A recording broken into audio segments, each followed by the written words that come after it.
Ignition sequence start. 6, 5, 4, 3, 2, 1, 0. Liftoff. We have a liftoff.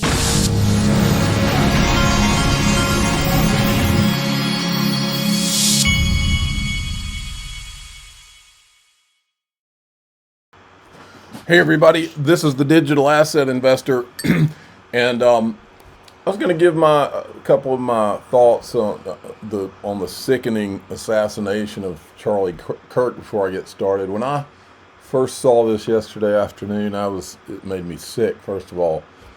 But when I saw the video going around, my immediate thought was, here we sit, after all the evil that we've witnessed from whatever you want to call it, deep state, whatever, over the last 10 years, then Trump comes in and begins to radically make things the way they should be and get rid of all this craziness that's been going on.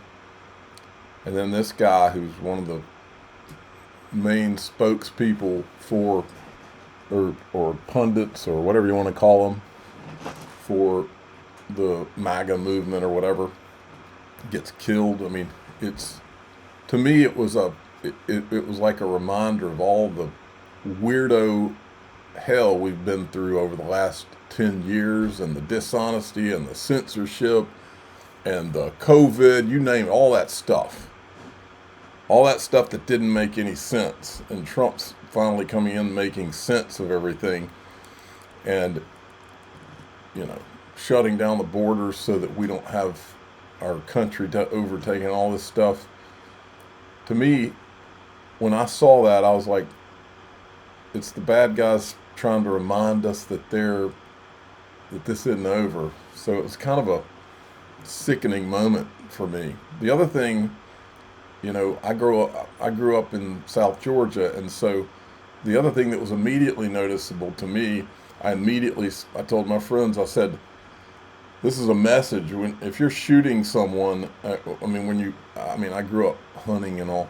If you're shooting something from a long distance, you're not gonna aim at the neck of. I don't want to get too graphic or anything, but to me, shooting someone who's one of the biggest spokespersons for the ideals of the Trump movement and the MAGA movement and all, and shooting them right where their voice is, to me it was very clearly a message to kill the voice. Very eerie, folks. Very eerie. It makes me sick.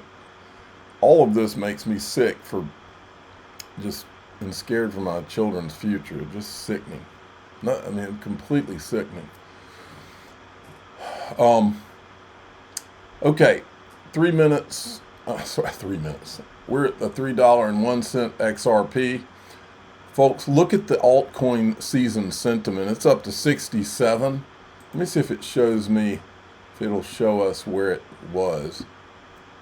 It shot up just a month ago. We're at 52. Back in July, we were at 40. Look how it's ticking up. I think everybody is starting to figure out what's coming. If you haven't positioned yourself for that, you need to. I've got a lot of my XRP on iTrustCapital. I get the free institutional custody, and I have people I can actually talk to when this market takes off. They have the multiple liquidity providers. I'm positioned to be able to sell if I want to sell. Maybe I won't, but who knows? If you want to open an iTrustCapital account, you can open an IRA. You can roll over your 401k into an IRA. You can open the premium custody account, send your XRP right in there like I did.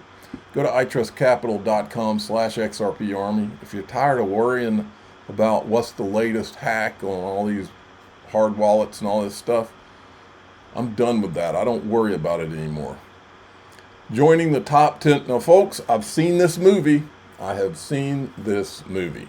Back in 2018, when XRP was hitting its all-time high, I'll show you the article. They immediately started coming out with articles. They present the article as if they're trying to show you, oh, look how wealthy Chris Larson is, but it's really a hit piece disguised And that's what I think this is. Cointelegraph, joining the top 10% of the XRP rich list takes 2,396 XRP as of August 2025. Here's their article. I find it interesting that they put it in a black figure with sunglasses on, sitting on an XRP throne. That's the first tell. The undisputed XRP rich list, but then they immediately get to Chris Larson's billionaire empire. You might not be surprised to learn that Ripple co-founder and executive chairman Chris Larson is the largest individual XRP owner with 2.5 billion XRP, around $7 billion. Then they reference Zach XBT putting all this together. Remember, this is the same Zach XBT who he's all about finding the bad guys, does all the investigations. But he won't do an investigation into Satoshi.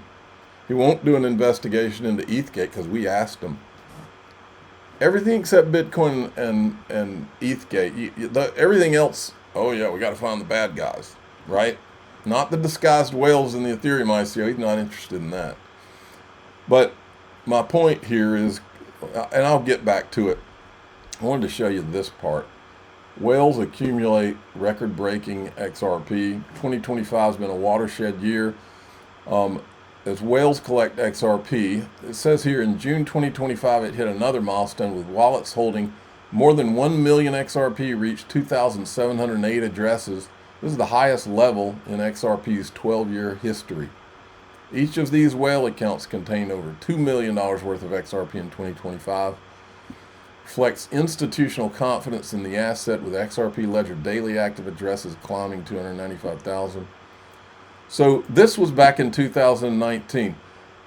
Ripple's Chris Larson, meet the richest person in cryptocurrency, Laura Shin, who spent over a decade bashing Ripple and XRP. So this was a hit piece. She wanted to blow up how rich he was. And then this one, of course, says Chris Larson's billionaire empire. So I asked Cointelegraph, I said, hey, Cointelegraph, can you do an article on Satoshi, which could be China, Russia, a terrorist, we don't know, or supposedly they don't know. Can you do an article on Satoshi's $125 billion empire? So I took the Chris Larson screenshot. Then I asked Grok what was Satoshi's wallet worth. And according to Grok, it's worth $124.3 billion. So what's the danger? Chris Larson, Ripple's been totally transparent about ownership of XRP. What's more dangerous, Chris Larson or a wallet that is multiple times larger than Chris Larson and we don't know who it is? Reminds me of Dan Pena saying that Bitcoin was a Russian plan to destroy the U.S. economy. That's what I'm reminded of. And of course, these clowns, nonstop. And just for your information, a bot did not go to YouTube, clip out this video, and post it so that you could see the lies. It was me. I'm not sure about the dead internet theory. I don't know enough about that. I've heard a similar concern expressed that they call it synthetic data, I think, when actually the AI is harvesting, organic data, and then it synthesizes it to create synthetic data. And at what point the synthetic data becomes a much higher proportion of the organic data, or even overtakes the organic data entirely, then you get synthetic data on top of synthetic data, and you get this weird, like Xerox of a Xerox times, do it 30,000 times, and before you know it, you can't see what the thing was originally. That all sounds like maybe a viable risk. I don't know enough about it. I do think there are already pockets of the dead internet theory, though. Like if you go on Twitter right now and tweet about the XRP army, you will get absolutely assaulted by an army of bots and retards. Yep. We're bots and retards, and we have no IQ, and there's no critical thinking. And that is proof of the dead internet theory, at least in that pocket, as far as I can tell. There's no IQ there. There's no critical thinking. There's no argument. It's just bots echoing bots and retards echoing retards. A Brad Garlinghouse digital army of shit streaming, dude. And then remember, Paul Barron, who has an engineering background, said that he created an algorithm that for it took them 10 years to create an algorithm that measured bots in social media, and he said the XRP army was the number one, the one with the least amount of bots. It was the most real community in all of digital assets, and he said the ones that did have a lot of bots were the ones you wouldn't think. Now, which one do you think he's talking about? Folks, these people, they know they're lying. It's not like they're just, I mean, it's pitiful. Now, this is a clip where they're trying to say that Charlie Kirk was a Bitcoiner, and I'm sure he was for Bitcoin, so was Trump and all that. What are your thoughts on Bitcoin? I'm a big fan of Bitcoin. Should the U.S. do a Bitcoin reserve? Absolutely, yes. Yes, No, I'm not going to play, he thinks they should do a Bitcoin reserve. I'm not going to play the rest of it. But the point is he was pro crypto. But there's a much more interesting clip than the Bitcoin clip about Charlie Kirk, and it is this one. Are you pro crypto? What does this sound like? And while you're listening to this, remember this is a guy who literally was killed because he was not afraid to say anything. But he doesn't want to say which crypto he owns. Are you pro crypto? I've never seen you talk about crypto. Yeah, very pro crypto. You got some Bitcoin? I actually have better stuff than that. I am a significant investor in the plumbing of how crypto is made. Really? So I won't say any more than that. But done some good private equity deals in the actual back end on the technology of actually blockchain on how all these coins go public. Now, not Bitcoin itself, but of all the other types of coins. And so if you are long on crypto, I encourage people to understand that there is a needed multi-billion-dollar infrastructure that needs to be there to Infrastructure, that's an interesting word that Ripple uses a lot. Actually, for all these coins to be able to go through process, to be made public, to go through ICOs. But yes, I'm very pro crypto, and I got some coins. Are you? Oh, yeah. So, again, this whole thing just makes me sick to my stomach.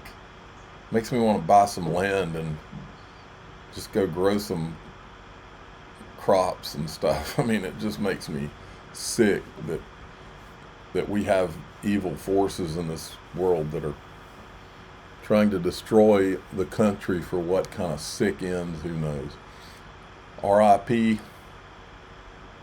Rest in peace, Charlie Kirk. We're going to go into daixrp.com. That's the Patreon if you'd like to join there, or you can join through YouTube by clicking any of my YouTube videos, the join button right below them, or you can subscribe through X. I'm going to show you one of the scarier scenarios of what's going on with this, and then I've got a lot more I'm going to show you as well. I'm the digital asset investor. I'm not an investment advisor. This is for entertainment purposes only. Please subscribe, hit the like button, tell your friends and family. Away we go.